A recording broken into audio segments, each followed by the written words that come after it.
संयुक्त नर्सेज संविदा कर्मचारी यूनियन उत्तर प्रदेश के प्रदेश स्तरीय अधिवेशन में 22 सितंबर को नई कार्यकारिणी का चुनाव हुआ। नई कार्यकारिणी में संरक्षक और महामंत्री को चुना गया। प्रदेश स्तरीय अधिवेशन विश्व संवाद केंद्र निकट कैंसर इंस्टीट्यूट जीएमओ के पास लखनऊ में आयोजित किया गया। अधिवेशन में प्रदेश के सभी जिले के यूनियन के सदस्यों ने भाग लिया। इसके बाद चुनाव के जरिए से प्रदेश की नई कार्यकारिणी का गठन हुआ। अधिवेशन में संयुक्त राष्ट्रीय स्वास्थ्य मिशन कर्मचारी संघ के प्रदेश महामंत्री योगेश उपाध्याय की विशेष उपस्थिति रही। अटल टीवी की टीम ने प्रदेश महामंत्री योगेश उपाध्याय से टेलीफोनिक वार्ता की तो उन्होंने इस विषय में जानकारी देते हुए बताया कि यह कार्यक्रम काफी ज्यादा सफल रहा। साथ ही संविदा और आउटसोर्सिंग के कर्मचारियों की समस्याओं के विषय पर भी हम अटल टीवी की टीम ने बातचीत की तो उन्होंने इस बात पे ये कहा है कि जो नई नियमावली बनाने की बातचीत हो रही वो तो नियमावली आने के बाद ही पता चलेगा कि कर्मचारियों के लिए वो कितना ज्यादा कारगर रहेगी। फिलहाल उन्होंने ये आश्वासन जरूर दिया है कि जो कर्मचारी हैं उनकी समस्याएं जल्द से जल्द हल हो जाएंगी और मुख्यमंत्री योगी आदित्यनाथ जो एक्शन मोड में आए उससे संविदा और आउटसोर्सिंग कर्मचारियों के लिए जरूर कुछ न कुछ अच्छा होगा। ज्यादा जानकारी देते हुए योगेश उपाध्याय ने क्या कुछ कहा आप भी सुनिए।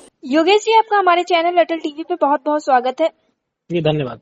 संयुक्त नर्सेज संविदा कर्मचारी यूनियन की तरफ से एक प्रदेश स्तरीय अधिवेशन रखा गया था, तो क्या किस चीजें उसमें हुई, कैसा कार्यक्रम था ये? जी उनका त्रिवर्षीय अधिवेशन था जिसमें नई कार्यकारिणी बनाई जाती है हर 3 साल के बाद जी। तो वही सम्मेलन था, अधिवेशन था जी।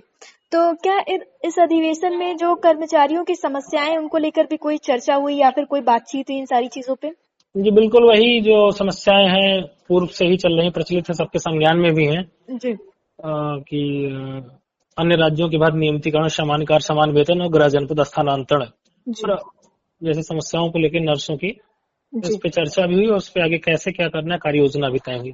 जी, जैसा कि अब योगी सरकार काफी ज्यादा एक्शन मोड में आती हुई दिख रही है। उनका साफ तौर पे ये कहना था कि संविदा और आउटसोर्सिंग के जो कर्मचारी हैं, जैसा कि आपने बताया था कि उनके साथ बहुत सारी समस्याएं हैं, तो उनके हल के लिए एक उचित निवारण निकाला जाएगा या यूं कहे उसके लिए कुछ सकारात्मक किया जाएगा। तो क्या इन सारी चीजों पे कोई कार्य हो रहा है या फिर महज ये उपचुनाव या चुनाव को देखते हुए ऐसा कहा गया है? जी बिल्कुल, माननीय मुख्यमंत्री जी ने आश्वस्त किया था कि इस पे हम कार्य योजना तय करते, कुछ समाधान कराया जाएगा इस विषयों पे। इसको लेके हम लोग आश्वस्त भी हैं, लेकिन समय समय पे संगठन को मजबूती प्रदान करने के लिए ऐसे कार्यक्रम किए जाते रहे हैं और आगे भी करते रहेंगे कि जिससे संगठन मजबूत हो। किन्हीं कारणों मांगों को पूर्ण होने के बाद भी अपने पास विभाग के संचालन में सही तरीके से मरीजों की सेवा हो पाए, ऐसे भी कार्य करना संगठन के उद्देश्य में है। जी। तो संगठन मजबूत रहेगा तो ऐसे भी कार्य करने में आसानी होगी। जी योगेश जी, मुख्यमंत्री योगी आदित्यनाथ ने हाल ही में ऐसा कहा है कि जो आउटसोर्सिंग और संविदा के कर्मचारी हैं उनके लिए एक उचित नियमावली बनाई जाएगी। तो क्या नियमावली बनाए जाने के बाद से कर्मचारियों को कोई लाभ मिलेगा? जी वो तो नियमावली आने के बाद ही स्पष्ट हो पाएगी उसमें किन किन बिंदुओं पे विशेष ध्यान दिया गया है।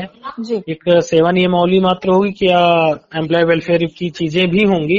ऐसे पूरा विश्वास है कि जो चर्चा हुआ उसमें एम्प्लॉय वेलफेयर की बात भी होगी। जी, तो इस चीज से क्या ये जब नियमावली पहले नहीं थी तो इन सारी चीजों से क्या कर्मचारियों को कोई समस्याएं होती थी या फिर सारा जो काम था वो स्मूथ चल रहा था?